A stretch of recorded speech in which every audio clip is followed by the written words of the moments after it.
ശാസ്ത്രീയ യജുർവേദ പഠനം ക്ലാസ് 67. നമ്മളിന്ന് നോക്കുന്നത് 12ാമത്തെ അധ്യായമായിട്ട് അതിലെ 91 മുതൽ 100 വരെയുള്ള മന്ത്രങ്ങളാണ്. ഇതും വൈദ്യവും ചികിത്സയുമായിട്ട് ബന്ധപ്പെട്ടതാണ്. അഥർവവേദവുമായിട്ട് ബന്ധപ്പെട്ട കാര്യങ്ങൾ തന്നെയാണ്. അപ്പോൾ എന്താണ് പറയുന്നതെന്ന് നോക്കാം. വിവേകമുള്ളവരിൽ എന്ത് ചെയ്യും? ഔഷധങ്ങളെക്കുറിച്ചാണ് സംസാരിക്കുന്നത്. അപ്പം ബുദ്ധിയുള്ളവർ ഔഷധങ്ങളെക്കുറിച്ച് സംസാരിക്കണമെന്ന് പറയുമ്പോൾ അതിൻ്റെ പ്രാധാന്യമാണ് പറഞ്ഞുകൊണ്ടുവരുന്നത്. ഔഷധങ്ങൾക്ക് വലിയ പ്രാധാന്യമുണ്ട്. അതിനെപ്പറ്റി മനസ്സിലാക്കാൻ ശ്രമിക്കണം. മനുഷ്യർക്ക് ഏറ്റവും അധികം ഉപയോഗമുള്ളതാണ് ഔഷധങ്ങൾ. സൂര്യനിൽ നിന്നും രശ്മി വരുന്നത് പോലെ വൈദ്യനിൽ നിന്നും ചികിത്സാ രീതികൾ പുറപ്പെടുന്നു. വൈദ്യന്മാരിൽ നിന്ന് പലതരം ചികിത്സാ രീതികൾ പുറത്തു വരും. സൂര്യനിൽ നിന്ന് രശ്മി വരുന്നത് പോലെ വൈദ്യൻ പലതരം എങ്ങനെയെല്ലാം ചികിത്സിക്കണം എന്നെല്ലാം മനസ്സിലാക്കിയിട്ട് അതിൽ നിന്ന് ചികിത്സാ രീതികൾ പുറത്തു വരുന്നു. അങ്ങനെ ഒരിക്കലും മനുഷ്യന് രോഗം ബാധിക്കാതിരിക്കട്ടെ. വൈദ്യൻ പലതരത്തിൽ ചികിത്സിച്ചിട്ട് മനുഷ്യരുടെ രോഗങ്ങളെല്ലാം മാറ്റട്ടെ.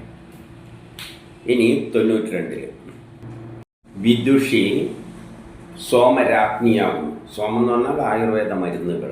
എല്ലാ ചെടികളുടെ നീരെല്ലാം മരുന്നുകളാണ്. വിദുഷി എന്ന് പറഞ്ഞു കഴിഞ്ഞാൽ എല്ലാ വൈദഗ്ധ്യവും നേടിയ സ്ത്രീകൾ. അപ്പം ഡോക്ടർമാർക്ക് സ്ത്രീകളും ഡോക്ടർമാരാകാം. അവർ സോമത്തിൻ്റെ രാജ്ഞിമാരാണ്. അതായത് മരുന്നുകളുടെ. നിനക്ക് പരിചയമില്ലാത്ത ഒരു ചികിത്സാ രീതിയും ഇവിടെ ഇല്ല. അതായത് ഡോക്ടർമാർ, അത് സ്ത്രീകളായാലും പുരുഷന്മാരായാലും എല്ലാ തരം ചികിത്സാ രീതികളും അവർ പഠിക്കണം. ഇന്നത് എന്നില്ല.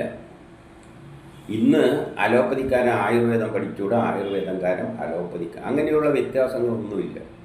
എല്ലാവരും എല്ലാം പഠിക്കണം.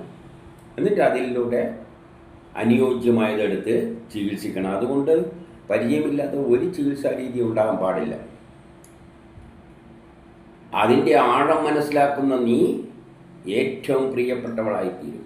അതിൻ്റെ ആഴം മനസ്സിലാക്കുന്ന, അതായത് എല്ലാ ശാസ്ത്രത്തിൻ്റെയും ചികിത്സാ രീതികളും മനസ്സിലാക്കുന്നവൾ എല്ലാവരുടെയും പ്രിയപ്പെട്ടവളായി മാറും.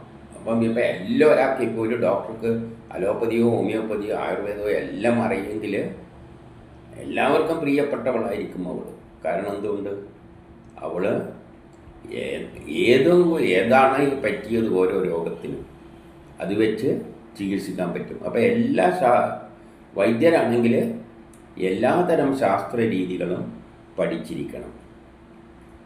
ഇനി 93 പറയാണ്, സോമൻ അഥവാ ചന്ദ്രൻ ആണ് അധികാരി ഔഷധങ്ങളുടെ. ഭൂമിയിലെ ഔഷധങ്ങൾ ഉണ്ടാകുന്നതിൽ ചെടികൾ ഗ്രഹങ്ങൾക്ക് വലിയ പങ്കുണ്ട്. ചെടികളിലുള്ള ഔഷധങ്ങൾ അതിൽ ഉണ്ടാകുന്നതിൽ അതിൽ ചന്ദ്രനാണ് ഔഷധങ്ങളുടെ എല്ലാം അധിപൻ. അതുകൊണ്ട് അത് ഭൂമിയിൽ നാനാരൂപത്തിൽ പ്രകടമായിട്ടുണ്ട്. ചന്ദ്രൻ ഔഷധ രൂപത്തിൽ, ചെടികളിൽ പല രൂപത്തിൽ ചെടികളിൽ ഔഷധങ്ങൾ ഉണ്ടാക്കി വെച്ചിട്ടുണ്ട്. അതായത് നമുക്ക് ഓരോ ചെടിയിലുള്ള നീരുകളിലും വ്യത്യസ്തമായ ഔഷധ ഗുണങ്ങളുള്ള വസ്തുക്കൾ അടങ്ങിയിരിക്കുന്നു. അതെല്ലാം ചന്ദ്രനാണ് അതിൻ്റെ ആധിപത്യം. അത് ബൃഹസ്പതിയാൽ വ്യാഴഗ്രഹവും അതിനെ സ്വാധീനിക്കുന്നുണ്ട്. അത് പ്രേരിപ്പിക്കുന്നുണ്ട്. വ്യാഴഗ്രഹവും അവയെ പ്രേരിപ്പിച്ചിട്ട് അതിൻ്റെ ഔഷധ ഗുണം ഇരട്ടിയാക്കുന്നുണ്ട്. വലിയ ഔഷധ ഗുണങ്ങൾ ഉണ്ടാക്കുന്നത്. അപ്പം ചന്ദ്രനും ഗ്രഹവും എല്ലാം കൂടിയാണ് ഔഷധങ്ങൾക്ക് ഈ ദിവ്യമായ കഴിവുകൾ ഉണ്ടാക്കിയിരിക്കുന്നത്. ഔഷധങ്ങൾ എന്ന് പറഞ്ഞാൽ ചെടികളിൽ, പല ചെടികളിലുമുള്ള നീരുകൾ. ഇനി 94 വിവേകമുള്ള എല്ലാവരും ഈ ഔഷധങ്ങൾ ശേഖരിച്ചു വെക്കട്ടെ. അങ്ങനെ ചെടികളിലുള്ള നീരുകളെല്ലാം വിവേകമുള്ളവർ, ചികിത്സയെപ്പറ്റി അറിയുന്നവർ, അതിൻ്റെ ഔഷധ മൂല്യത്തെ മനസ്സിലാക്കിയവർ എന്ത് വേണം? ചെടികളിൽ നിന്ന് സംഭരിച്ചു വെക്കണം. എന്തെല്ലാം ഔഷധങ്ങളെ പറ്റിയിട്ട് കേട്ടിട്ടോ അതെല്ലാം ശേഖരിച്ചു വെക്കുക. നിങ്ങൾ ഔഷധങ്ങളെ പറ്റി എവിടെയെല്ലാം കേട്ടിട്ടുണ്ടോ ആ ചെടികളെല്ലാം നിങ്ങൾ ശേഖരിച്ചു വെക്കണം. ആ ചെടികളിലെല്ലാം പോയിട്ട് ഔഷധം ശേഖരിച്ചു വെക്കണം. അത് തന്നെയാണ് ഇന്ന് എല്ലാവരും മരുന്ന് ശേഖരിക്കുന്നവർ ചെയ്യുന്ന, മരുന്നുണ്ടാക്കുന്നവർ ചെയ്യുന്ന. എവിടെയെല്ലാം എന്തെല്ലാം മരുന്നുണ്ടോ അത്തരം ചെടികളെല്ലാം കണ്ടെത്തിയിട്ട് അതിലുള്ള മരുന്നുകൾ ശേഖരിച്ചിട്ട്, നീര് ശേഖരിച്ചിട്ട് പലതരം മരുന്നുകൾ ഉണ്ടാക്കി സംഭരിച്ചു വെക്കും. അടുത്തുള്ളവയും അകലെയുള്ളവയും എല്ലാം ശേഖരിക്കണം.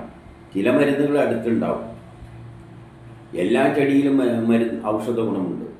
അതുകൊണ്ട് നമ്മുടെ നാട്ടിലുണ്ടാകുന്ന ചെടി മാത്രമല്ല, ദൂരെ ചിലപ്പോൾ അറേബ്യയിലെ ചില ചെടികളുണ്ടാവും, അതിവിടെ കണ്ടില്ല എന്ന് വരും. അതും പോയിട്ട് ശേഖരിച്ച് വെക്കണം. അങ്ങനെ ശരീരത്തിൻ്റെ ശക്തി വർദ്ധിപ്പിക്കട്ടെ. ഈ മരുന്നുകൾ ഉപയോഗിച്ചിട്ട് ശരീരത്തെ ശക്തമാക്കാം. ഈ ഔഷധങ്ങളുടെ ഗുണം കന്യകയിലേക്ക് പ്രവേശിപ്പിച്ചാൽ സ്ത്രീകളിലും ഈ ഔഷധ ഗുണങ്ങളെപ്പറ്റി പറഞ്ഞ് പഠിപ്പിക്കണമെന്ന് പറയണം. അതായത് ഡോക്ടർമാരായിട്ട് സ്ത്രീകൾ വരണം. സ്ത്രീകൾക്ക് ഈ ചികിത്സാ രീതികൾ അവരെ പഠിപ്പിക്കണം. സ്ത്രീകളും ചികിത്സയായിട്ട് ബന്ധപ്പെട്ട് ഇറങ്ങണം. ഇനി 95, ഞാൻ ശേഖരിച്ച മരുന്നുകൾ ഒരിക്കലും നിനക്ക് ദോഷം ചെയ്യില്ല. മനുഷ്യർക്ക് ദോഷമുണ്ടാകുന്ന ഔഷധങ്ങളൊന്നും ശേഖരിച്ച് വെക്കരുത്.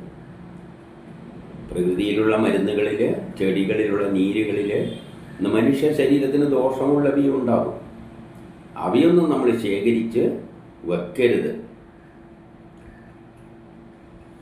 നമ്മളിലും നിങ്ങളിലും എല്ലാവരിലും ഔഷധം ശേഖരിക്കുന്നിടത്ത് നമുക്ക് വേണ്ടി, മറ്റുള്ളവർക്ക് വേണ്ടി, നാൽക്കാലികൾക്ക് വേണ്ടി, ഇരുകാലികൾക്കും നാൽക്കാലികൾക്കും എല്ലാം വേണ്ടി ഇവ ഉപയോഗിച്ചിട്ട് അവയെ രോഗത്തിൽ നിന്ന് മുക്തമാക്കട്ടെ. അപ്പം നമ്മൾ ഒരു മരുന്ന് ഉപയോഗിക്കുന്ന ആർക്ക് വേണ്ടിയാണ്? മനുഷ്യർക്കോ ഇരുകാലികൾക്ക് മാത്രമല്ല, നാൽക്കാലികൾക്കും എല്ലാം ചികിത്സ ഉപയോഗിക്കാൻ വേണ്ടിയാണ് ഈ മരുന്നുകൾ. മനുഷ്യരെ മാത്രമല്ല ചികിത്സിച്ചാൽ പോരാ, മൃഗങ്ങളെയും പക്ഷികളെയും എല്ലാം ചികിത്സിക്കണം, ചെടികളെയും ചികിത്സിക്കണം. 96, ഔഷധങ്ങൾ ഉപയോഗിച്ച് വൈദ്യന്മാർ ഉപയോഗിക്കുന്ന രോഗം നിർമ്മാർജ്ജനം ചെയ്യുന്ന അവയെപ്പറ്റി നമ്മളും മനസ്സിലാക്കുക. അപ്പം വൈദ്യന്മാർക്ക് ചികിത്സിക്കുമ്പോൾ നമ്മളും അത് കണ്ടുപഠിക്കണം. വൈദ്യന്മാർ ചികിത്സിക്കുമ്പോൾ അവരെ കൂടെ കൂടിയിട്ട് നമ്മളും രോഗനിർമ്മാണത്തിൻ്റെ ശക്തിയെക്കുറിച്ച് ആലോചിക്കുക. നമ്മളും അതിനെപ്പറ്റി മനസ്സിലാക്കണം. ഈ സോമമാണ് അതിൻ്റെ ശീർഷം. അവരുപയോഗിക്കുന്ന മരുന്നുകളുടെ മഹത്വം നമ്മൾ മനസ്സിലാക്കണം. അവരുടെ ശക്തി എന്ന് പറയുന്നത് ഈ മരുന്നുകളാണ്. വേദങ്ങളിൽ മാത്രമല്ല, ഉപവേദങ്ങളിൽ കൂടിയും ഇവർ രക്ഷിക്കുന്നത്. വേദങ്ങളിൽ നിന്ന് പഠിക്കുക മാത്രമല്ല, ഉപവേദങ്ങളിലും എല്ലാം ഇതിനെപ്പറ്റി അതെല്ലാമായാണ് ആയുർവേദം. ആയുർവേദത്തിൽ എന്തുണ്ട്? ഇത്തരം രഹസ്യങ്ങളുണ്ട്. അത് വൈദ്യവിവേകികൾ പഠിച്ചിട്ട് മനുഷ്യരിൽ ഉപയോഗിക്കുന്നത് അവരെ മരണത്തിൽ നിന്നും രക്ഷിക്കാൻ വേണ്ടിയാണ്. രോഗം വന്ന് മരിക്കാൻ പോകുമ്പോൾ ഇവർ വേദത്തിലും ഉപവേദങ്ങളിലും എന്തെല്ലാം എവിടെയെല്ലാം ജ്ഞാനമുണ്ടോ അതെല്ലാം മനസ്സിലാക്കിയിട്ട് ചികിത്സിക്കുന്നതിന് വേണ്ടിയാണ്. മനുഷ്യരെ മരണത്തിൽ നിന്നും രക്ഷിക്കാനാണ്. ഇനി 97, ഈ ഔഷധികളെല്ലാം എല്ലാ രോഗങ്ങൾക്കും ശമനം ഉണ്ടാക്കുമെന്ന് ഡോക്ടർ മനസ്സിലാക്കണം, വൈദ്യർ മനസ്സിലാക്കണം. ഈ ലോകത്തിലുള്ള എല്ലാ രോഗങ്ങൾക്കുമുള്ള മരുന്നുകൾ ഈ ചെടികളിലുണ്ട്. അത് വൈദ്യർ മനസ്സിലാക്കണം. അൾസറായാലും ഭാഗിക അന്ധതയായാലും, അൾസറാകാം, കണ്ണിലെ കാഴ്ചശക്തി കുറയുന്നതാകാം, ഉദരത്തിലെ മുഴകളാകാം, വയറ്റിലുണ്ടാകുന്ന മുഴകളാകാം, അതൊക്കെയും ഏതേത് മരുന്നുകളാൽ മാറ്റാമെന്ന് മനസ്സിലാക്കണം. അപ്പം കണ്ണിൻ്റെ കാഴ്ചശക്തി നൽകുന്നതിന് എന്ത് മരുന്ന് സഹായിക്കും, അൾസറിന് എന്ത് സഹായിക്കും, വയറ്റിൽ മുഴയുണ്ടാകുന്നുണ്ടെങ്കിൽ അതിന് ഏത് മരുന്നുകൾ സഹായിക്കും എന്നെല്ലാം വൈദ്യർ മനസ്സിലാക്കണം. 98. ഈ രോഗിയിൽ ഗന്ധർവന്മാർ ഔഷധങ്ങൾ പ്രയോഗിക്കട്ടെ. ഗന്ധർവന്മാർ എന്ന് പറഞ്ഞാൽ ഔഷധത്തിൽ നിന്നുള്ള ബലങ്ങളെയാണ് ഗന്ധർവന്മാർ, സൂര്യനിൽ നിന്നുള്ള ബലങ്ങളെയാണ് ഗന്ധർവന്മാർ എന്നെല്ലാം പറയുന്നത്. അപ്പം സൂര്യനിൽ നിന്നുള്ള ബലം, മരുന്നുകളിൽ നിന്നുള്ള ബലം, അതെല്ലാം ഗന്ധർവന്മാരാണ്. അവ ഔഷധങ്ങളിലൂടെ പ്രയോഗിക്കട്ടെ. ക്ഷയരോഗം ബാധിച്ച ഈ രോഗിയെ ഇന്ദ്രനും ബൃഹസ്പതിയും സോമവും ഔഷധനും വൈദ്യന്മാരും ചികിത്സിച്ച് സുഖപ്പെടുത്തട്ടെ. ആര്? ഇന്ദ്രൻ എന്ന് പറഞ്ഞാൽ നമ്മൾ മരുന്ന് കൊടുക്കുമ്പോൾ ആ മരുന്നിനെ അവിടെ രോഗവുമായി അറ്റാക്ക് ചെയ്യുമ്പോൾ ഉള്ള പ്രവർത്തനത്തെ ഏകോപിപ്പിക്കുന്ന ശക്തിയാണ് ഇന്ദ്രൻ. ബൃഹസ്പതി എന്ന് പറഞ്ഞാൽ ഗ്രഹങ്ങൾ നമ്മളെ സ്വാധീനിക്കുന്നുണ്ട്, ചന്ദ്രൻ നമ്മളെ സ്വാധീനിക്കുന്നുണ്ട്, ഔഷധങ്ങൾ സ്വാധീനിക്കുന്നുണ്ട്, വൈദ്യർ സ്വാധീനിക്കുന്നുണ്ട്. അപ്പം ഇവരെല്ലാം കൂടിയാണ് ഒരാളുടെ ക്ഷയരോഗത്തെ മാറ്റുന്നത്. ഏത് രോഗമായാലും മരുന്നുണ്ട്, മരുന്ന് കഴിക്കാൻ പ്രയോഗിക്കാൻ ഡോക്ടറുണ്ട്, പിന്നെന്തുണ്ട്, ഈ മരുന്നിനെല്ലാം ശരീരത്തിൽ ഏകോപിപ്പിക്കുന്ന ഇന്ദ്രനുണ്ട്, മുകളിൽ നമ്മളെ നിയന്ത്രിക്കുന്ന ഗ്രഹങ്ങളുണ്ട്.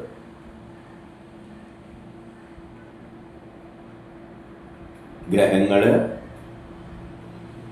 നല്ല സ്ഥലത്താണ് നിൽക്കുന്നതെങ്കിൽ നമ്മുടെ രോഗം മാറും. ഗ്രഹങ്ങൾ മോശമായിട്ടാണ് നിൽക്കുന്നതെങ്കിൽ നമ്മുടെ രോഗം ചിലപ്പോഴും മാറാൻ താമസിച്ചെന്ന് വരും. ആ ഗ്രഹം നല്ല സ്ഥലത്ത് വരുമ്പോഴേ മാറുകയുള്ളൂ. അപ്പോൾ ഇവരെല്ലാം കൂടിയാണ് നമ്മുടെ രോഗം മാറ്റുന്നത്. ചില സമയം നമ്മൾ മരിക്കാനുള്ള സമയമായി പോയി കഴിഞ്ഞാൽ മരുന്നുകൾ കൊടുത്താലൊന്നും രക്ഷപ്പെടാൻ പോകുന്നില്ല. 99. ഈ ഔഷധത്തിൽ നിന്ന് എനിക്ക് വീര്യം ലഭിക്കുന്നു. വീര്യം എന്നാണ് ശക്തി. എന്ത് ശക്തി? രോഗത്തെ എതിരിടാനുള്ള ശരീരത്തിൻ്റെ ശക്തി, പ്രതിരോധ ശക്തി വർദ്ധിക്കുന്നു. അപ്പം ഔഷധങ്ങൾ എന്താണ് ചെയ്യുന്നത്? നമ്മുടെ ശരീരത്തിൻ്റെ പ്രതിരോധ ശക്തി വർദ്ധിപ്പിക്കുന്നു. അസുഖങ്ങളെ എന്നിട്ട് നമ്മളുള്ള അസുഖങ്ങളെല്ലാം ഓടിച്ചിട്ട് എനിക്ക് ശക്തി നൽകുന്നു. എൻ്റെ പഴയ രൂപത്തിലുള്ള ശക്തി വീണ്ടെടുത്ത് നൽകുന്നു. മൂലം ഞാൻ പാപമുക്തനാകുന്നു. പാപം എന്ന് പറഞ്ഞാൽ കഷ്ടപ്പെടുമ്പോൾ പാപി, രോഗം മാറിയാൽ പാപം പോയി. ശത്രുക്കളെ ഇല്ലാതാക്കുന്നു. ശത്രുക്കൾ എന്തെല്ലാണ്? ചിലപ്പോൾ രോഗാണുക്കളായിരിക്കാം. ആ രോഗാണുക്കളെയെല്ലാം ഓടിക്കുന്നു. ഇനി 100. അതുകൊണ്ട് മനുഷ്യരെന്ത് വേണം? ഈ ഔഷധങ്ങളുടെ ഗുണദോഷങ്ങളെപ്പറ്റി മനസ്സിലാക്കണം. ലോകത്തിലുള്ള ചെടികളിലെല്ലാമുള്ള നീരുകളെല്ലാം പഠിച്ചിട്ട് അത് ഏതിനെല്ലാം ഉപയോഗിക്കാമെന്ന് മനസ്സിലാക്കണം. ഏത് ഔഷധമാണോ ഞാൻ നിനക്ക് നൽകുന്നത്, അതായത് രോഗിക്ക് വൈദ്യർ നൽകുന്നത്, അതിലൂടെ നിനക്ക് ദീർഘകാലം ജീവിക്കാൻ പറ്റട്ടെ. രോഗം വരുമ്പോൾ ചത്തൊന്നും പോവില്ല. രോഗം മാറ്റി നമുക്ക് ദീർഘകാലം ജീവിക്കാനുള്ള അവസരം ഉണ്ടാക്കി തരട്ടെ. അതിനുവേണ്ടി നീ ഔഷധങ്ങളുടെ ശക്തിയെ തിരിച്ചറിയുക. അതിനുവേണ്ടി നീ എന്ത് ചെയ്യണം? ഈ ഔഷധങ്ങളുടെ എല്ലാം ശക്തി, ഏതെല്ലാം മരുന്നുകൾ ഏതെല്ലാം രോഗത്തിനെതിരായിട്ട് പൊരുതാനുള്ള കഴിവുണ്ടെന്നുള്ള അതിൻ്റെ ശക്തിയെ നമ്മൾ മനസ്സിലാക്കണം, പഠിച്ച് മനസ്സിലാക്കണമെന്ന് പറയുകയാണ്. 101 കൂടി ഇതുമായിട്ട് ബന്ധപ്പെട്ടതായതുകൊണ്ട്, ഔഷധവുമായിട്ട് ബന്ധപ്പെട്ടതായതുകൊണ്ട് അതുകൂടി നോക്കാം. വൈദ്യൻ നമ്മുടെ സഹചരനായിരിക്കട്ടെ എന്ന് പറഞ്ഞാൽ സഹജീവിയെ പോലെ നമ്മൾ വൈദ്യൻ മാറട്ടെ. നമ്മുടെയൊക്കെ എപ്പോഴും ഒരു സഹോദരനെ പോലെ, സഹജീവി പോലെ, നമ്മുടെ കൂടപ്പുറപ്പ് പോലെ എപ്പോഴും വൈദ്യൻ നമ്മുടെ കൂടെ ഉണ്ടായിരിക്കണം. അങ്ങനെ ഒരു നല്ലൊരു ബന്ധം എല്ലാ അവസ്ഥയിലും നമ്മളെ രോഗങ്ങൾ ഉണ്ടാകുമ്പോൾ പെട്ടെന്ന് ചികിത്സിക്കാൻ, അതാണ് ഈ കുടുംബ വൈദ്യർ എന്നല്ല, കുടുംബ ഡോക്ടർ എന്നല്ല, അത്തരത്തിൽ ഉണ്ടാകട്ടെ.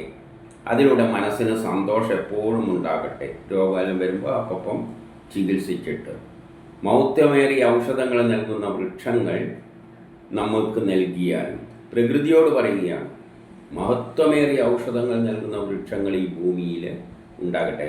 വൃക്ഷങ്ങളിൽ നിന്നുള്ള ചെടികളിൽ നിന്നുള്ള നീരുകളാണ് നമ്മൾ ചികിത്സക്ക് ഉപയോഗിക്കുന്നത്. അപ്പം അങ്ങനത്തെ വിശേഷ വൃക്ഷങ്ങളെല്ലാം നമ്മുടെ ചുറ്റും പ്രകൃതി നൽകട്ടെ.